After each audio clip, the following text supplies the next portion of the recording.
चलो असी पंजाबी बोली दे उत्ते गल करन दे सी।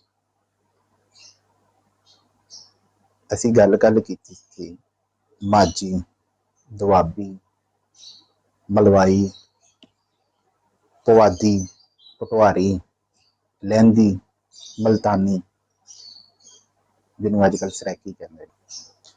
हुण असीं वेखने कि पंजाबी जिहड़ी है वो कित्थों कित्थों हुंदी कित्थे कित्थे गई।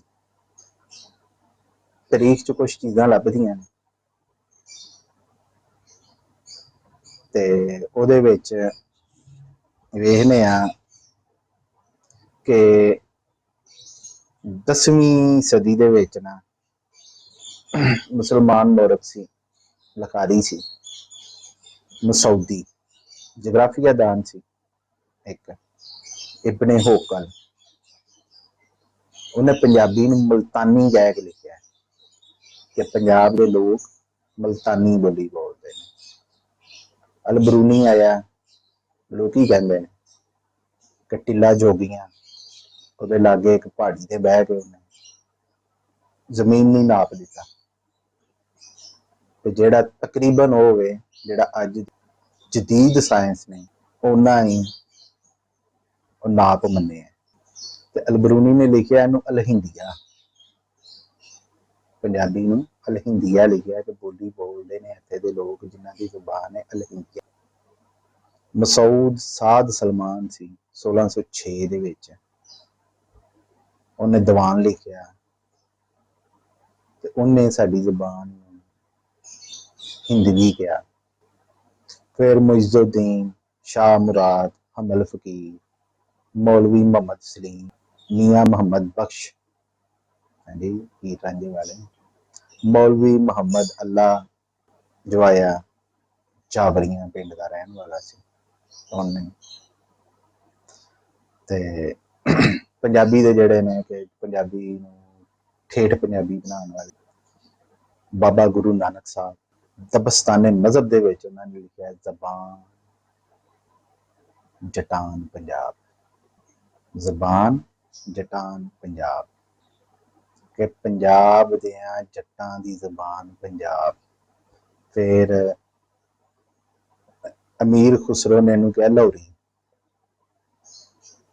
पंजाब दा तखत ते लाहौर च ही चलदा सी ना, उन्हें कह दिता लाहौरी अमीर खुसरो ने। ते सब तो पहला जिन्हें पंजाबी कहा सी ना साडी जबान नूं ਉਹ ਸੀ हाफिज बरखुरदार रांझा साहब। हाफिज बरखुरदार रांझा साहब ने सब तो पहला, उस तो बाद मौलवी कमालुद्दीन ते सुंदस दास आराम साहब ने पंजाबी लिखिया कि जिहड़ी बोली पंजाब च बोली जाती है ना ये पंजाबी है। इंशाअल्लाह जिहड़े तुहानूं नां दस्से ने इन्हां सारियां चीज़ां नूं कित्थे कित्थे इन्हां ने किस तरह साडी जुबान का लफ्ज़ इस्तेमाल किया। किसी ने हिंदी भी किया, किसी ने लाहौरी किया, हाँ जी किसी ने हिंदिया किया, किसी ने मुल्तानी किया। ये सारियां असीं तुहानूं जिहड़ी तर्जमा कर लांगे, अरबी च होईयां उहदा भी तर्जमा कर लांगे, फारसी च होईयां उहदा भी तर्जमा कर ते फिर हाफिज बरखुरदार रांझा साहब जिहड़े ने उन्हां दी किताब कोशिश करांगे वो तुहानूं इत्थे सुनाइए पढ़ के।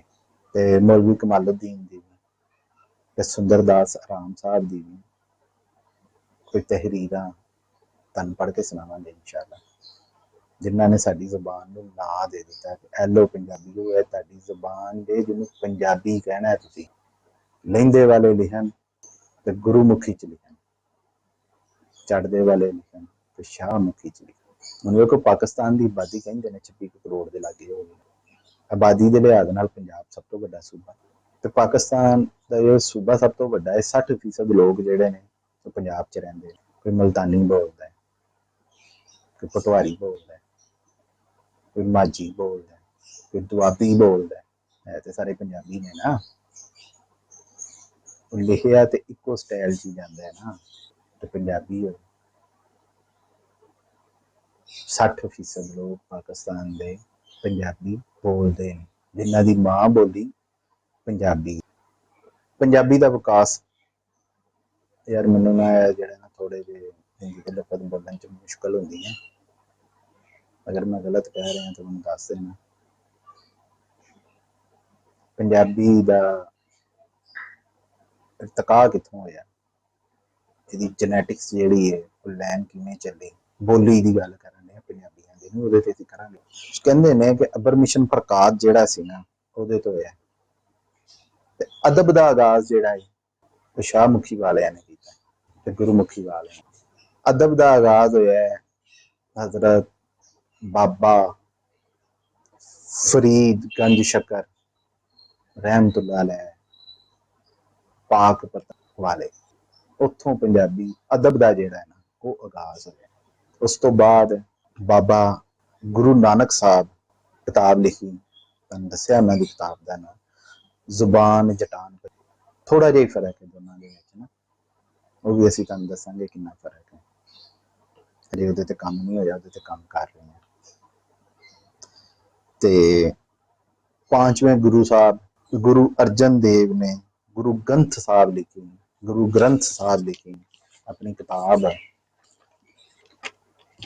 ते ओनू उन्होंने पहली बारी गुरुमुखी च लिखिया सी।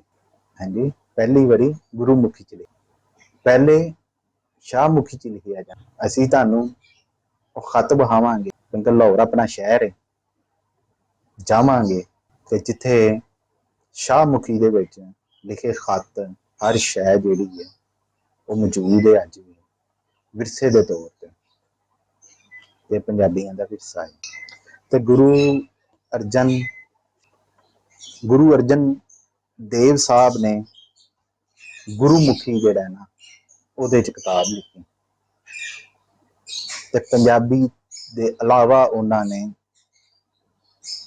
बुरज भाषा ते खड़ी बोली का भी इस्तेमाल किया। उस तो बाद लम्मा सिलसिला है लिखारियां का, जिन्हां दे विच बहुतियां जिहड़ियां मशहूर होईयां वो सन वारिस शाह, हाशम शाह ते बाबा बुल्ले शाह, मियाँ मुहम्मद बख्श खड़ी शरीफ वाले। ते नवियां दे विच असीं नां अगर वेखीए नवे जिहड़े साडे गीत ने पिछली सदी दे उन्हां दे विच मुनीर नियाजी, अमृता प्रीतम हुकूमत ने उन्होंने तमगा दिता उन्होंने खिदमात से। अनवर मसूद ते बाबा नजमी, ये अनवर मसूद साहब वो ही ने बनैन लैन जाते हो बनैन लेके जाते हो, पाते हो तो पैंती नहीं, लाते हो तो लैंदी नहीं। हाँ जी, वो भी तुहानूं सुनावांगे, कोशिश करांगे पंजाबी का जिहड़ा इन्नियां मंजिलां तय कीतियां उन्हां दी ज़ुबानी असीं सुनांगे इंशाअल्लाह, लवांगे उन्हां कोलों भी टाइम।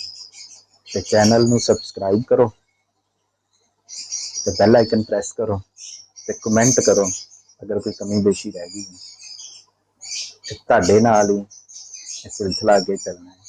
तुहाडी आउटपुट के उत्ते साडी इनपुट वधनी है, तुसीं आउटपुट दोगे असीं तुहानूं आउटपुट देवांगे। हाँ जी, तुसीं सानूं धक्का लाओगे ओ भाई यह गलत कह दिता ही इनू सही कर, असीं फिर अगों मजीद जिहड़ा है सही गल्लां करांगे कि तुसीं साडी गलती ना पढ़ो, तुसीं कोशिश करो कि तुसीं साडी गलती पढ़ो। तो इस तरह ही सिलसिला चलेगा। रब रखा, अपना ख्याल रख।